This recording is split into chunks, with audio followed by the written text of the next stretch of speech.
So this is a section on awareness. I want you to take this time and I want you to just quietly relax yourself. I want you also to take note of your surroundings. What is it that you hear around you?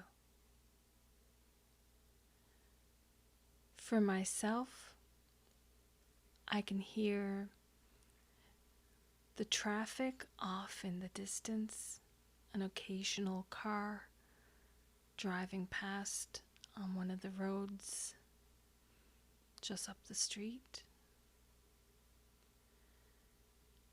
I hear the humming of my laptop as my video recorder is now at work. Up until about 2 or 3 minutes ago, I had a whole pile of budgies chirping and 2 cockatiels, and they may start up again as they're probably hearing my voice now, but it's getting dark.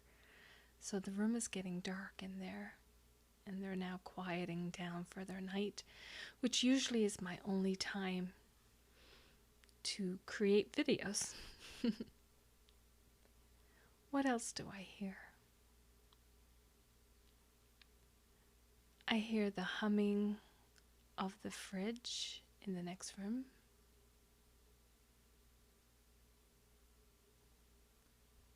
I even hear an overall humming of electrical wires.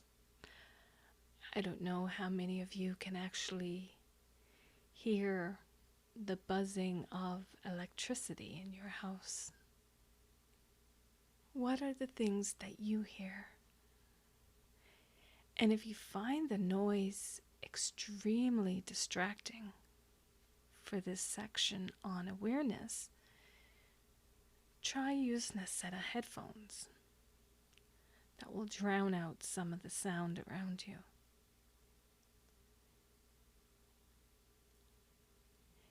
This section is on deep listening and relaxation. Sometimes it's hard for us to truly listen to a conversation or even to feel our own heartbeat within us when there are so many distractions around us. So in this section of awareness, I want to tell you about a time that I did an experiment with business folk, as I used to train them years ago. And I divided them up into 2 groups.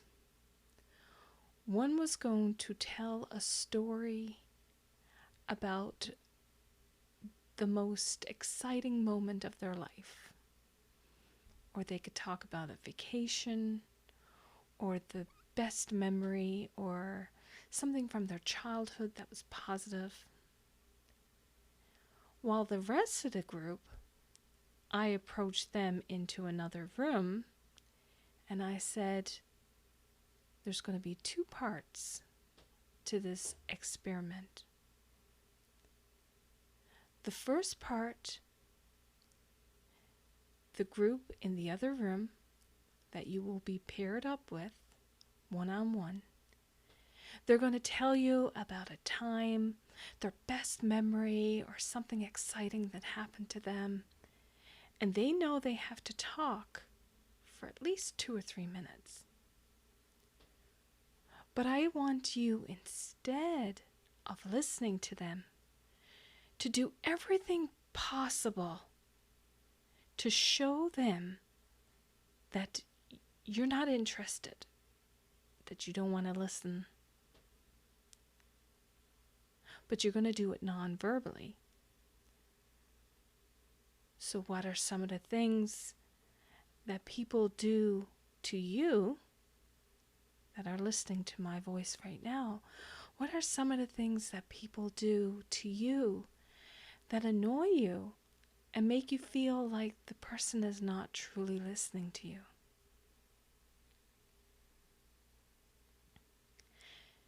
And I asked them the same question. And they said, okay, when people don't make eye contact with me when I'm talking. Okay, good one. When they're looking around the room, when they have their arms closed and you can feel in their body language that they just want to be somewhere else and don't want to be listening to you. When they go for their cell phone and start skimming through their Facebook messages. When they actually take a phone call and say, oh, hold on there now. And they start chatting. And here you are, you're pouring out your heart and soul to this person, and they're on the phone and they're like, yeah, okay, yeah, I'm listening. Keep talking. Did you ever have that happen to you? Then another person was like, oh, when they go get that gum from that crinkly wrapper, you know the gum I'm talking about that have like 6 to 8 gum little square pieces, and all you can hear is the crackling of the tin foil and the plastic as they're trying to get a gum out. So they came up with a whole pile of different things, like that they would start tapping their pencil, start shuffling around, and probably even like slouch to the other side of the chair and look around. And so I said, okay, what you're going to do is for the first time they tell their story, you're going to do all of these things, but you're not actually going to say, I don't want to listen to you, but you're going to show them in all these nonverbal ways that you're not really interested. And it's unfortunate that we do have people that they call it listening, they call it active listening, but they're doing all these things, and then what are you left feeling as you're pouring out your heart and soul? So the experiment started, and everyone was paired up, and they came into the room and they started telling their story. And for the first 2 or 3 minutes, the people, there was a lull in the room. Like after the first minute, you could tell the people telling their stories just weren't excited anymore. The energy was low. I even heard some people say, oh, that's so rude that you're taking a phone call. Yes, we even had it set up that we would call someone's phone during that time as well. And so after the 2 or 3 minutes, we stopped and I said, okay, how did you feel when the other person? And they were like, I felt they weren't interested. That wasn't special. They didn't care. I felt like getting up and leaving the room. I said, okay, now tell your story again. And I had it already said that you're going to tell your story 2 times, and the second time is going to be in more greater detail. But they didn't know anything what was happening in the experiment. So, and I told the other group that was going to be distraction. I said, okay, now the second time that they tell their story, I want you to show them in all the nonverbal ways that you're interested.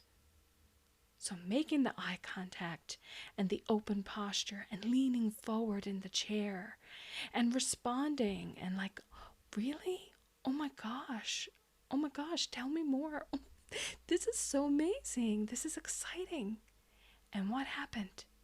The energy level went up. The excitement went up. And this was an experiment that this group never did forget for the rest of their lives.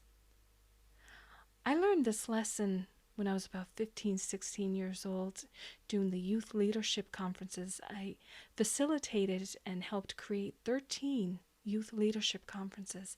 And that was one of the experiments that we would help the youth, guide the youth through.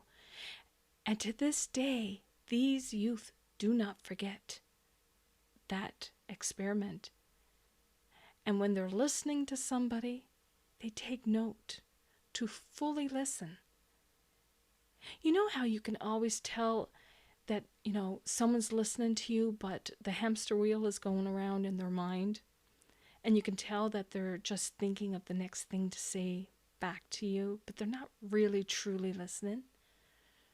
Truly listening is when you're not thinking about your next response back.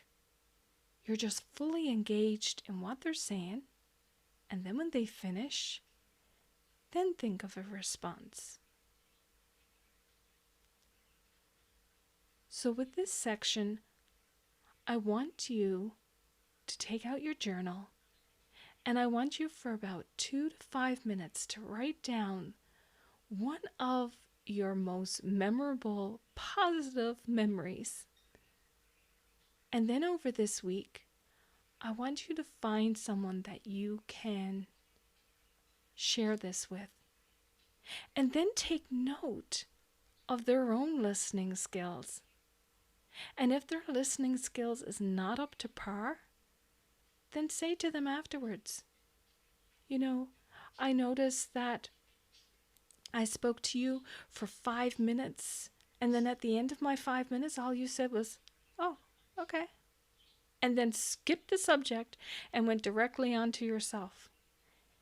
How many of you have had that happen to you? Now, we will get into personality psychology, and there is one of the personalities that are famous for doing this. But sometimes you just need to point it out to them, because sometimes they're not fully aware of exactly what they do. And they need to improve on their own listening skills. So I hope this section has brought you to an awareness of listening skills.